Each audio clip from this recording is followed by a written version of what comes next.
चुप रहने के 6 फायदे। चुप रहने की 6 ताकत जान लो। महान आचार्य चाणक्य ने कहा था कि जिस व्यक्ति ने ये समझ लिया कि क्या, कब, कहाँ और कितना बोलना है, तो उस व्यक्ति को सफल होने से कोई नहीं रोक सकता। ऐसे व्यक्ति की सफलता सुनिश्चित है। जिस तरह कमान से निकला हुआ तीर लौटकर कभी वापस नहीं आता, ठीक उसी तरह से मुंह से निकले शब्द कभी वापस नहीं आते। शब्द और भाषा हथियार है और कमजोरी भी। सही समय पर सही शब्दों के प्रयोग से इंसान परेशानियों से बच सकता है, लेकिन बिना सोचे समझे बोले गए शब्द इंसान की मुसीबत को बढ़ा देते हैं। द्रौपदी का ये बोलना कि अंधे का पुत्र अंधा ही होता है, महाभारत के युद्ध का मुख्य कारण बना था।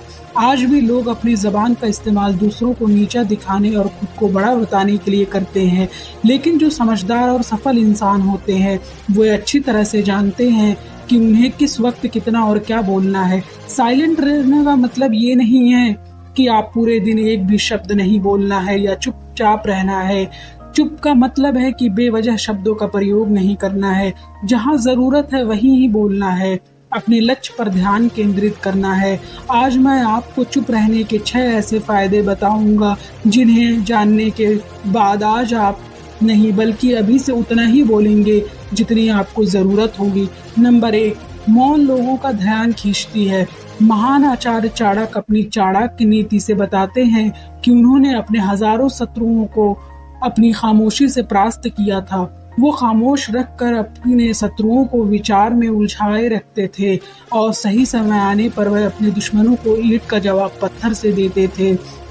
साइलेंट यानी चुप्पी किस तरह लोगों के अटेंशन को ग्रैब करती है, यह बात आप इस उदाहरण से समझ सकते हैं कि जब क्लासरूम में टीचर किसी विषय पर बात करते हैं तो स्टूडेंट उनकी बात को बिल्कुल ध्यान से सुनते हैं, लेकिन अब अचानक टीचर या स्पीकर बोलना बंद कर देते हैं तो सभी लोग आश्चर्य में पड़ जाते हैं। अरे क्या हो गया भाई, कम्युनिकेशन बंद क्यों हो गई? मैं अब जब स्कूल जाता तब अक्सर ऐसा होता था और आपके साथ भी ऐसा हुआ होगा। ठीक यही फॉर्मूला हमारे दैनिक जीवन में लागू होता है।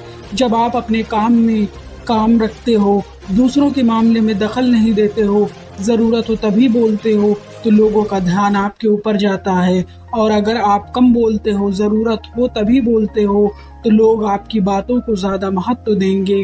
लोग आपकी बात को उन लोगों की तुलना में ज्यादा प्रेफरेंस करेंगे, ज्यादा याद रखेंगे जो लोग बिना जरूरत के बकबक करते रहते। नंबर 2, मौन बातचीत में मदद करता है। शांत रहना मोल भाव यानी निगोशिएट करते वक्त आपकी बहुत ज़्यादा हेल्प कर सकता है।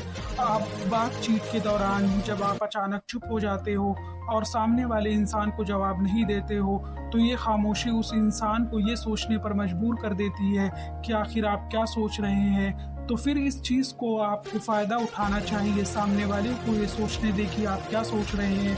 मान लो आप कोई डील फाइनल कर रहे हो, ये सामने वाले पार्टी को जल्दी से यस या फिर नो कह रहे हो, जवाब मत दो, कुछ सेकंड का पोज लो। आपकी ये चुप्पी सामने वाले इंसान को परेशान करेगी और वो सामने वाला इंसान बोलकर आपकी इस खामोशी को भरना चाहेगा।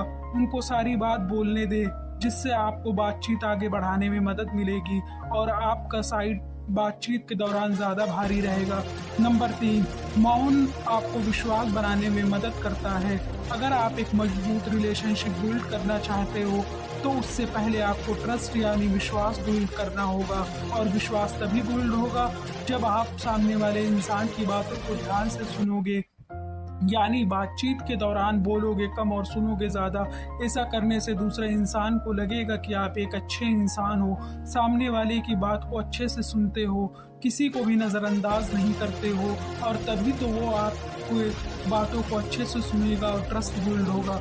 नंबर 4, उत्तर प्राप्त करें। अपने ऐसे कई सारे लोगों को देखा होगा जो कोई प्रश्न पूछने के बाद रुकते ही नहीं हैं, अपनी बकबक चालू रखते हैं या फिर दूसरों को बोलने का मौका ही नहीं देते हैं।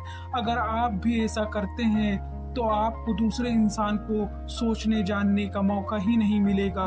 लोग आपके प्रश्नों का जवाब ही नहीं देंगे।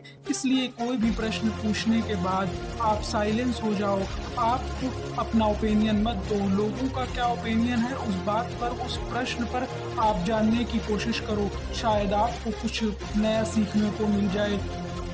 कुल मिलाकर आप प्रश्न पूछने के बाद जितना जल्दी चुप हो जाओगे, आपको उतना जल्दी आसानी मिलेगी। स्वामी विवेकानंद जी को अपनी बुद्धिमत्ता और विजडम के कारण पूरी दुनिया में जाने जाते हैं। उनमें भी ये क्वालिटी देखने को मिलती है। वे भी अपने गुरु रामकृष्ण जी से जब भी कोई प्रश्न पूछते थे तो अपना ओपिनियन तो बाद में देते थे, लेकिन पहले प्रश्न पूछने के तुरंत बाद चुप हो जाते थे ताकि उनके गुरुदेव की क्या राय है उस प्रश्न को लेकर, उस बात को लेकर ये जान सके। नंबर 5, नम्र शक्ति। साइलेंस एक सॉफ्ट पावर है, मतलब एक ऐसी पावर से है जिससे मदद से आप सामने वाले से बिना लड़े हरा सकते हैं।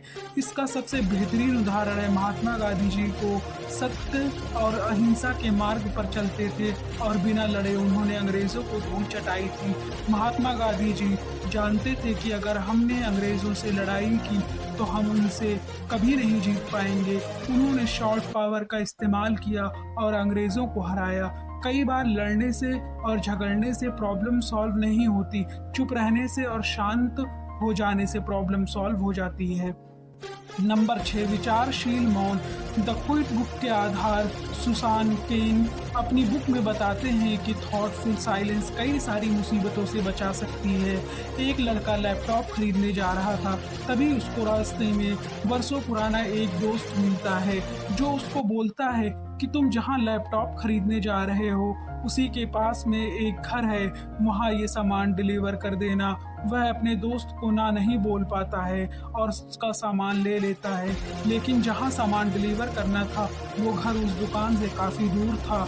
उसका बहुत सारा समय बर्बाद हुआ। उस आइटम को डिलीवर करने के बाद में जब वह दुकान पर पहुंचा तो वह दुकान बंद हो चुकी थी।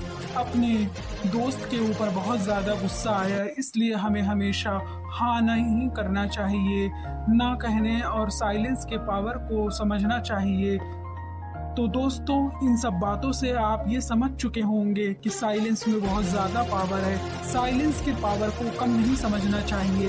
साइलेंस आपको बहुत सारी मुसीबतों से बचा सकती है और अगर आप भी इन बताई गई बातों को उतारते हो, जहाँ ज़रूरत हो वही बोलते हो, डेफिनेटली आपको बहुत ज़्यादा फायदा होगा।